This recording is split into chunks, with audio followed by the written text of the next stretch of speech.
બનાસકાંઠાનું રાજકારણ હવે ગરમાયું હોય તેવું લાગે છે કે કેમ કે આજે જ્યારે દિયોદર તાલુકા પંચાયતમાં ફરીવાર મતદાન છે અને તેની પહેલા વહીવટી તંત્ર દ્વારા કડક પગલાં જે છે ભરી દેવામાં આવ્યા છે। શું છે સમગ્ર મામલો, તેના વિશે વિગતે ચર્ચા કરીએ। નમસ્કાર, હું છું પ્રથમ મોદી, આપ જોઈ રહ્યા છો નિર્ભય।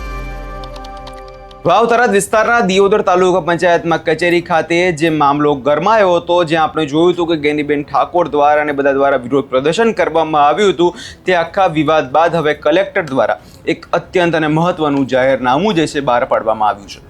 તાલુકા પંચાયતમાં વિવાદિત ચૂંટણીઓ બાદ વિસ્તારમાં કાયદો અને વ્યવસ્થાની સ્થિતિ જોખમાય નહીં અને કોઈ બી ઘટના બને નહીં તે માટે કલેક્ટર દ્વારા કડક સૂચનાઓ આપી દેવામાં આવી છે।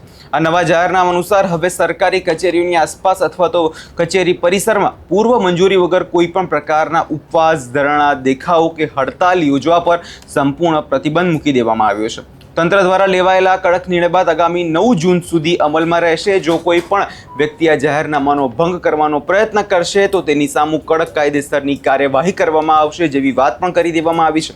વિગતે જો આખો ઘટનાક્રમ સમજીએ તો સોમવારે દિયોદર તાલુકા પંચાયતમાં કચેરી ખાતે જે આખો મામલો શરૂ થયો, જેમાં પ્રમુખ અને ઉપપ્રમુખ પદ માટે ચૂંટણી યોજાવાની હતી, પરંતુ લોકશાહીની પ્રક્રિયા શરૂ થાય તે પહેલા જ સભાખંડમાં ચૂંટણી અધિકારીઓની હાજરીમાં જે દ્રશ્યો બદલાયા, તેમાં ભાજપના 2 સદસ્યો વચ્ચે ઉગ્ર બોલાચાલી થઈ, માથાકૂટ થઈ। જોતજોતામાં મામલો એટલો બધો બિચકાઈ ગયો કે હોબાળાને પગલે ચૂંટણી અધિકારી જે હતા તેમને તાત્કાલિક અસરથી સભા સ્થગિત કરી દેવી પડી। ત્યારબાદ સત્તાવાર રીતે ચૂંટણી રદ જાહેર થતા બસ આ જ જાહેરાત જ્યારે થઈ ત્યારે કોંગ્રેસના સદસ્યો અને તેમના સમર્થકો બરાબર ના પડ્યા। આખી ચૂંટણી પ્રક્રિયા દરમિયાન ભાજપના સદસ્યો અંદરોઅંદર બાખડી પડતા માત્ર 20 મિનિટની અંદર જ આખી સભા જે સંકેલી લેવી પડી હતી, જેને કારણે વાતાવરણ તંગ બની ગયું હતું। ચૂંટણી રદ થતાની સાથે જ સભાખંડમાંથી તાલુકા પંચાયતના ભાજપના 10 સદસ્યો તરત જ બહાર નીકળી ગયા, જ્યારે કોંગ્રેસના 12 સદસ્યો અને કાર્યકરો ત્યાં જ રોકાઈ ગયા હતા અને તેમણે જવાબદાર અધિકારીઓ સામે આક્રોશ વ્યક્ત કરી લીધો। ભાજપના આ આંતરિક વિવાદ અને હોબાળાના કારણે હવે આ મહત્વની ચૂંટણી આગામી 27 તારીખ એટલે કે આજે છે, પરંતુ જાહેરાત બાદ પંચાયત કચેરીના જે દ્રશ્યો બદલાયા હતા તેને કારણે લોકો હવે બરાબરના ભડક્યા છે। કોંગ્રેસના જે કાર્યકરો અને કચેરીની બહાર જે ચૂંટણી અધિકારીનો ઘેરાવ કરી સૂત્રોચ્ચાર શરૂ કરી દીધો હતો, દેખાવો કર્યો હતો। મામલો જોવા જઈએ તે સમય ત્યારે ગરમાયો જ્યારે ચૂંટણી રદ થયાની જાહેરાત બાદ ચૂંટણી અધિકારી જ્યારે પંચાયત ભવનની બહાર નીકળ્યા, ત્યાં હાજર ઉશ્કેરાયેલા ટોળાએ ચૂંટણી અધિકારીની સરકારી ગાડીને ઘેરી લીધી હતી। એટલું જ નહીં, તેમની ગાડીની હવા પણ કાઢી લીધી। અધિકારીનો ઘેરાવો અને અટકાવવાનો પ્રયાસ કરવામાં આવ્યો હતો। પંચાયત કચેરી જોવા જઈએ તો તે સમયે છાવણીમાં ફેરવાઈ ગઈ હતી। આખરે ત્યારે હાજર પોલીસે ભારે જહેમત બાદ ટોળાને વિખેરવું પડ્યું અને ચૂંટણી અધિકારીને સુરક્ષિત રીતે પંચાયત કચેરીની અંદર લઈ જવાની ફરજ પડી હતી। સ્થિતિ એ હદે વણસી ચૂકી હતી કે તાત્કાલિક ધોરણે સમગ્ર બનાસકાંઠા જિલ્લામાંથી પોલીસનો મોટો કાફલો જે છે તે દિયોદર ખાતે ખડકી દેવો પડ્યો હતો। આ સમગ્ર વિવાદ પર હવે રાજકારણ ગરમાયું છે અને આરોપ પ્રત્યારોપનો દોર અહીંયા શરૂ થઈ ગયો છે। કોંગ્રેસ જિલ્લા પ્રમુખ ગુલાબસિંહ રાજપૂતે આ મામલે ગઈકાલે આપણે જોયું કે ચૂંટણી અધિકારી પર સીધા અને બહુ જ ગંભીર આક્ષેપો કર્યા।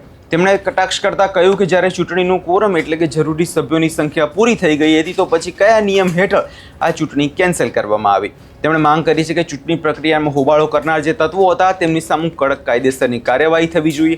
એટલું જ નહીં, ગુલાબસિંહ રાજપૂતે એક દાવો કર્યો અને તેમણે કહ્યું કે ચૂંટણી પ્રક્રિયા દરમિયાન જે અધિકારી છે તેના પર વારંવાર ફોનો આવતા હતા। તેમની શંકાની ઇશારો એ કરે છે કે આક્ષેપો એ છે કે ભાજપ પાસે બહુમતી હોવાને કારણે જ તેમને જાણી જોઈને અંદરો-અંદર ભાજપના જે નેતાઓ હતા તેમણે ઝઘડવાનું શરૂ કર્યું, જેથી ચૂંટણી પ્રક્રિયામાં ખલેલ પહોંચાડી શકાય। કોંગ્રેસ પાસે સ્પષ્ટ બહુમતી હોવા છતાં સત્તાના જોરે આવું કૃત્ય કરવામાં આવી રહ્યું છે, તેવું સીધે-સીધું લોકશાહીની હત્યા સમાન છે।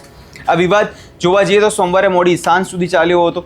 ચૂંટણી રદ થવાના વિરોધમાં કોંગ્રેસે તાત્કાલિક નવી ચૂંટણી યોજવાની માંગ સાથે કચેરીની બહાર જે મોરચો માંડ્યો। મામલો ગંભીર બનતાની સાથે જ બનાસકાંઠાના સાંસદ ગેનીબેન ઠાકોર, જિલ્લા પ્રમુખ ગુલાબસિંહ રાજપૂત, દિયોદરના ધારાસભ્ય શિવા ભૂરિયા સહિત કોંગ્રેસના તમામ જે નેતાઓ છે તે તાબડતોબ દિયોદર પહોંચી ગયા હતા। સ્થિતિની ગંભીરતાને જોઈ સંસદ ગેનીબેન ઠાકોરે દિયોદર તાલુકા પંચાયત કચેરીની બહાર ધરણા પણ બેસી ગયા હતા। તેમણે ચીમકી ઉચ્ચારી હતી કે જ્યાં સુધી ન્યાય નહીં મળે અને ચૂંટણી પ્રક્રિયા ફરી શરૂ કરવામાં નહીં આવે ત્યાં સુધી આ ધરણા ચાલુ રહેશે। અને હવે આ જ બધા મામલાને લઈ આજે કલેક્ટર દ્વારા પણ જાહેરનામું આપી દેવામાં આવ્યું છે। કોંગ્રેસ આ મામલે ન્યાય મેળવવા માટે હવે હાઈકોર્ટના દ્વાર પણ ખખડાવવાની ચીમકી આપી દીધી હતી। સમગ્ર જિલ્લાની પોલીસ હોવા છતાં કોંગ્રેસના આજે આગેવાનો અને સેંકડો કાર્યકરો મોડી સાંજ સુધી તે દિવસે તાલુકા પંચાયતની બહાર જે છે તે વિરોધ કરવા બેસી રહ્યા હતા.